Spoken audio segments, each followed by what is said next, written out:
ቤተሰብ ናሆም ብቻ ነው። ናሆም ብቻ። በእርግጥ እኮ አባዬ በጣም ነው የሚያሳዝነው።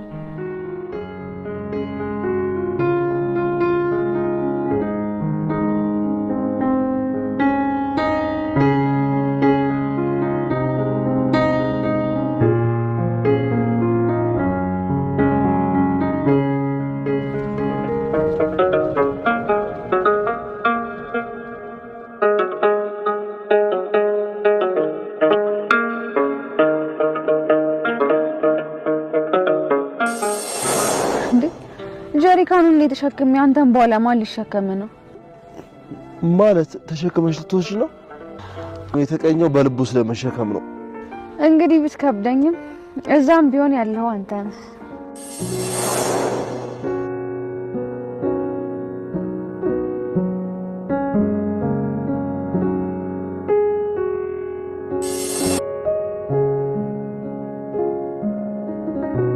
እዚህ ብታይ ከኔ ፍቅር ያዘ እንዴ? ምን?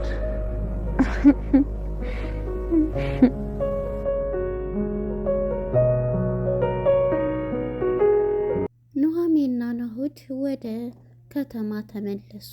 የገጠር ጉዟቸውን ጨርሰው ወይዘሮ ዝናሽ በራሷ ላይ ጉዳት አመጣች። ራሷን በብርጭቆ የደም ስሯን ቀደደችው። በጣም ያሳዝናል። አቶ ለይኩን ተንኮሏን አሁንም አውቆባታል።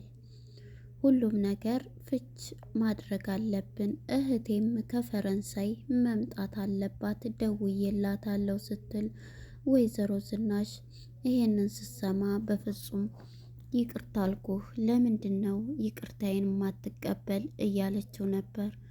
በፍጹም ይቅርታ ካሁን በኋላ ይቅርት ብለናቸው የማንቀበላቸው ደግሞ አሉ። አብረን እንቀጥላለን ማለት አይደለም ይቅርታ ማድረግ ማለት እያለ ነበር።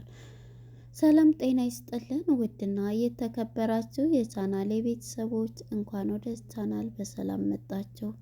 ኑሃሚን ክፍል 64 ተለቀቀ። እንግዲህ ወደ ክፍል 63 ስናመራ ለኤም ወይዘሮ ዝናሽ ሁሉንም ነገር ነገረቻት። አባትሽ ጋውን በኋላ ወይኔም ረጪ ወይ አባትሽን እያለቻት ነበር። ይሄ ደግሞ ምን ማለት ነው ማየ ስትላት፣ ቤቱ ተበጥብጧል፣ በቃ አባትሽ እኔም መፍታት ይፈልጋል፣ ስለዚህ እኔም ደግሞ ወይኔን ወይ እሱን ተመርጫለሽ እያለቻት ነበረ። ይህን ሁሉ እኮ ያደረግሽው አንቺ ነሽ ጨከንሽው ባባዬ ላይ እያለች እሷም ትጨምርላታለች። ቤቱ ሁሉ እንደዚህ የተበጠበጠው ብትላትም እንግዲህ እወቂ እውነቱን ሁሉንም ነገር ናሆድ የኛ ልጅ አይደለም፣ ነገር ግን ሁሉንም ነገር ለናሆድ አክሲዮኑን ለናሆድ ብሏል፣ አንቺስ ያንቺም ሆነ የሁሉም እያለች ምክር ስትመክራን ነበረ። እናም እንግዲህ አንቺ መላ ፍጠሪ ስትላት ነበረ። ምንድን ላድርግ ስትላት እንግዲህ ምንም ቢሆን በጭንቀትና በእንትን ውስጥ የሚገኙት አቶ ለይኩን ከክላሳቸው ገብተው እንግዲህ ኤም እያለቀሰች ሁሉንም ነገር ትመክራታለች። አሁን ሁሉንም ነገር ስትነግራት ሂደሽ በቃ አባዬ ለምንድን ነው ብለሽ ራሴን አጠፋለሁ እናንተ ከተለያያችሁ የሚለውን መክራት ነበረ፣ ተንኮሏን ማለት ነው ያሴርባትን። እናም እንግዲህ ይህንን ሰምታ በጣም ትናደዳለች። እንዴት እያለች እንግዲህ መጀመሪያ ይህን በይ ብላት ነበረ። ቀጥታ ግን ወደ ናሆድ ነው የደወለችው። ደውላ ወንድሜ ናፍቀኸኛል፣ እባክህ ና ቶሎ እያለችው ነበረ። በጣም ደግሞ ወድሃለሁ ስትለውም እንግዲህ ኤምንም እናቃት በስካር እየሰከረች ከኤርሚያስ ጋር እንደዛ ስትሆን ነበር የምናያት። እናም ዛሬ ደግሞ ልቧ ተሰብሮ ቤተሰቦቼ በዛ አይነት ደረጃ አብሮ ያደጋት የእነሱ ልጅ ነው ብሎ ናሆድ እንደዛ ወንድሜ ነው ብላ ስለምታስብም ደውላ እባክህና ቶሎ ትለዋለች። እንደም አሁን ሰክረሽ ልትጃጃይ መጣሽ እያላት ነበር ወንድሟ ናሆድም። ወንድሜ እባክህን ተረዳኝ፣ እስከ ዛሬ ድረስ ላደረኩትም ሁሉ ይቅር በልኝ፣ ዛሬ ግን በፍጹም አልሰከርኩም፣ እባክህን እቤት አባዬ ደህና አይደለም እማዬ የምትለው በፍጹም ሁሉም ደህና ናቸው፣ ብቻ ና ቶሎ ደግሞ በጣም እወድሃለሁ እወቅ ብላ ታስረዳዋለች።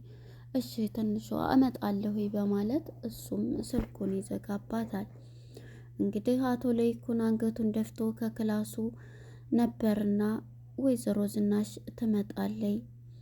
ለይኩን አሁንም በቃ እንደዚህ ሆነክ እባክህን ብትለው በቃ ምንም ልልሽ አልፈልግም፣ ስለዚህ ሁሉንም ነገር እንደነገርኩሽ ነው፣ ስለ አክሲዮንም ብትጠይቀው አክሲዮኑም እንደነገርኩሽ ነው፣ ሁሉም ነገር በናሆድ ነው ይላታል።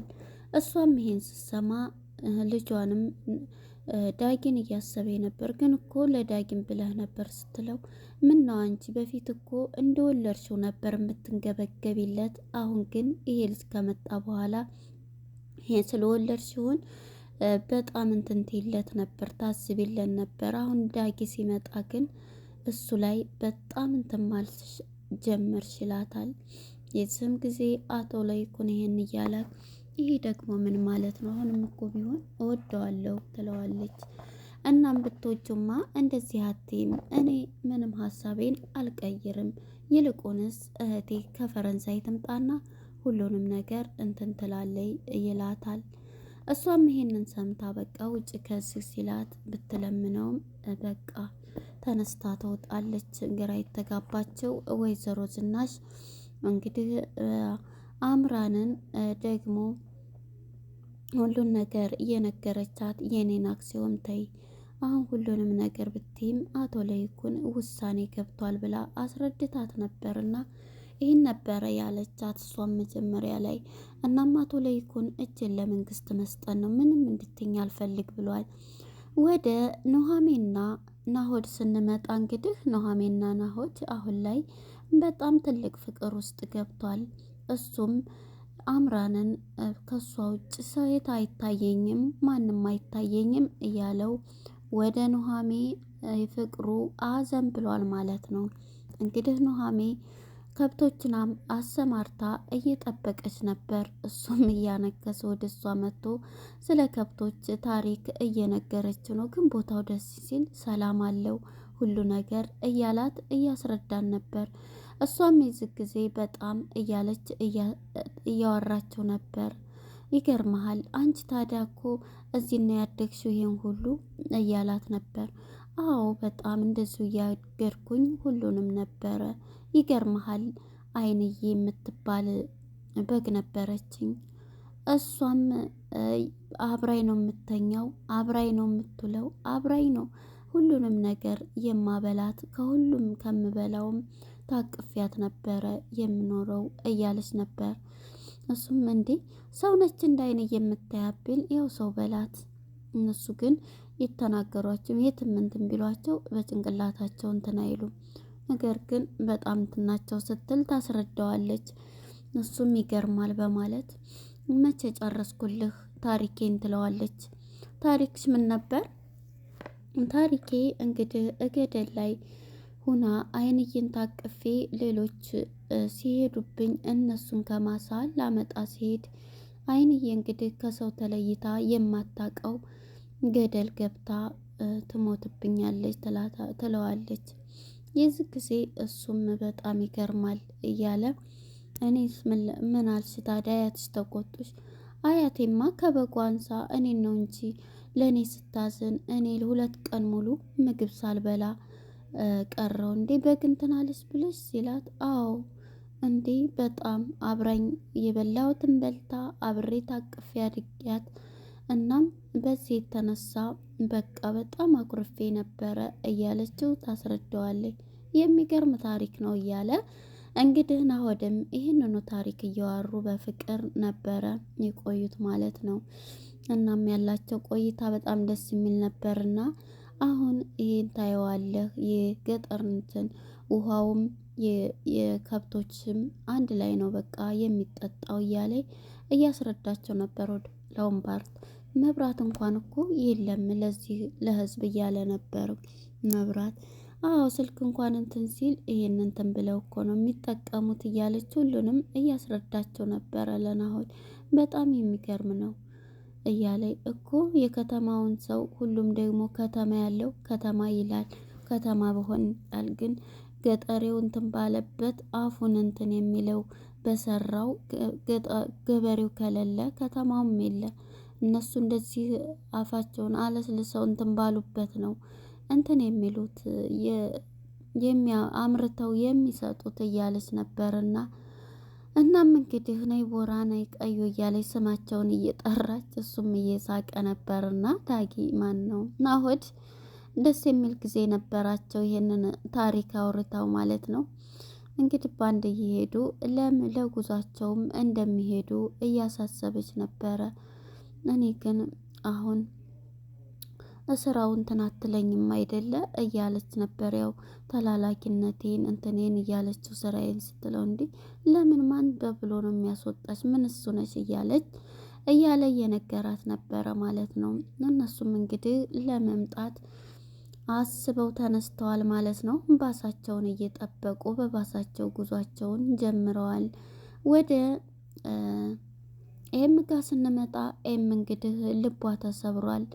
ኤም በጣም እያለቀሰች ነው። አባዬ እባክህን አባዬ እምሰማ ሁሉ ይሄ ሁሉ የኔ ጥፋት ነው፣ እባክህን እንደዚህ አታድርግ አባዬ፣ እኔ በጣም ነው የምወድህ አባዬ፣ እንደዚህ አትሆን፣ ራስህን አትጉዳ እያለች ከዛ ነው እስኪ ብሎ እቅፍ አርጎ ስቅስቅ ብላ ታለቅሳለች። ለምንድን ነው ይሄ ነገር የሚሆነው እየሆነ ያለው እያለች ነበረ።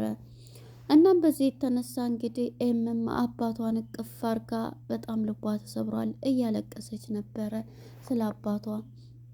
እሱም ይሄንንም ቢላትም እሷ ግን እንትን ልትል አልቻለችም። በቃ አባዬ እባክህን ስትለውም ቢስላት በቃ ይሄ ወሰነው ነው ሲላት እሷም ተነስታ እኔን አታገኘኝ በቃ ካሁን በኋላ ብላ ክላሷን እኔ ከናንተ ይሄንን ቤቱ ሲበጠበጥ እንደዚህ ቤቱን ሲበጠበጥ ከማይ ራሴን ባጠፋ ይሻለኛል ብላ ክላሷ ገብታ እንግዲህ በሩን ትዘጋለች። ይሄ ደግሞ የወይዘሮ ዝናሽ ምክር ነው ማለት ነው። እናም ይሄንን ስትል ሩጣ በሯን ዘግታ እርያ ላይ ክፈችው ባክሽን እባክሽን እያሉ አቶ ለይኩን እየለመናት አንድ ጊዜ ክፈችው ልጅ ሲላት ትከፍትና ራሷን ቁጭ ብላ ታወራዋለይ። እሱንም እናንተ እንደዚህ እኮ ናቸው ከማይ ራሴን ባጠፋ ይሻላል ትለዋለይ። ይህ ሁሉ እንደዚህ ነው እያለ ያንቺ ስራ ነው አይደለ እያላት ነበር። አቶ ለይኩንም ወደ ወይዘሮ ዝናሽም በለቅሶና በጸጸት ውስጥ ትገኛለች። አሁንም ደግሞ እባክህን አንዱ ስለይ ሁሉም እየመጣ አቆሰለኝ እያለች ነበር። አንቺ ስለዚህ ታውቂያለሽ እያላት ነበረ። ምንም ቢሆን እኮ ሰው ነኝ ለምንድን ነው እያለች ነበረ። እናም እንግዲህ ነው እንደዚህ ነው በማለት ብርጭቆውን ስትጠጣበት የነበረውን ብርጭቆ አንስታ ትከሰክሰዋለች። ስከሰክሰው እንግዲህ እሱ ምን እያደረግሽ ነው ምንድን ነው እያላት ነበር። እሷም ያንን የከሰከሰችውን ብርጭቆ አንስታ የደም ስሯን በጥሳኔ ማሆንስ ሞቴን ነው መርጠው በማለት እንደዚህ ልትቆርጥ ስትል አቶ ለይኩንም እጇን ይዞ እንግዲህ ሆስፒታልም ሄዳ ስትመጣ ነገር ነው የምትጀምረውና ታክማ ትመጣለች። ይሄን ታክማ ስትመጣ እንግዲህ አሁን ላይ ያለችበት ሁኔታ በቃ ልጇም እንግዲህ ኤምም ታቅፋማዬ ሁሉ እኮ በቃ ባንቺ የተነሳ ነው በማለት እያረጋጋቻት ነበረ። እንግዲህ ወደ ኑሃሚንና ወደ ናሆድ ስናስብ እንግዲህ አሁን ልንሄድ ነው ጠላችንን ይዘን መሄድ አለብን እያለ ነበር። እሱምና እዛ ስትሄድ ለቤተሰቡ ነው ስትለው አይ እኔ ለራሴ እያረፍኩኝ የምጠጣው በጀሪካ እየሄዳለሁ እያለ ነበርና እሷም ይሄንኑ ስለ ፍቅር እያጫወተችው ዛሬማ የናነ ጌሾ ሰርቷል የጌሾ ውጤት ነው እያላት ስለ ፍቅር እንትን ስትለው አይ ምን የጌሾ ውጤት ነው የእውነት እንደውም አልቀመስኩኝም እያለችው ነበረ ማለት ነው ለናሆድ። እናም እንግዲህ ጉዟቸውን በባሳቸው ገብተው ጉዟቸውን ጀምረው እያሰባት እሷም ያወሩትን እያስታወሰ እሱ ላይ ተኝት ብላ እንዴ አፈቀርከኝ እንዴ እያለችው ነበር እንዴ እያላት ነበር። እሷ የተኛች መስላ አይኗን ሲያያት እያየችው ነበር ማለት ነው። እንግዲህ እዚህ ላይ ነበረ ባሱ እየመጡ ወደ ከተማ ያለቀው ማለት ነው። እንግዲህ ዳጊ በጣም ያሳዝናል። ከአክሲዮኑም ከአባቱም እንትን ወጥቶ የአባቱንም ሀዘን እያንገበገበው ይገኛል ማለት ነው። ለነበረን ቆይታ እናመሰግናለን። ቀጣይ ምን ይፈጠራል አብረን የምናይ ይሆናል። ለነበረን ቆይታ አመሰግናለሁ። ባይ ባይ።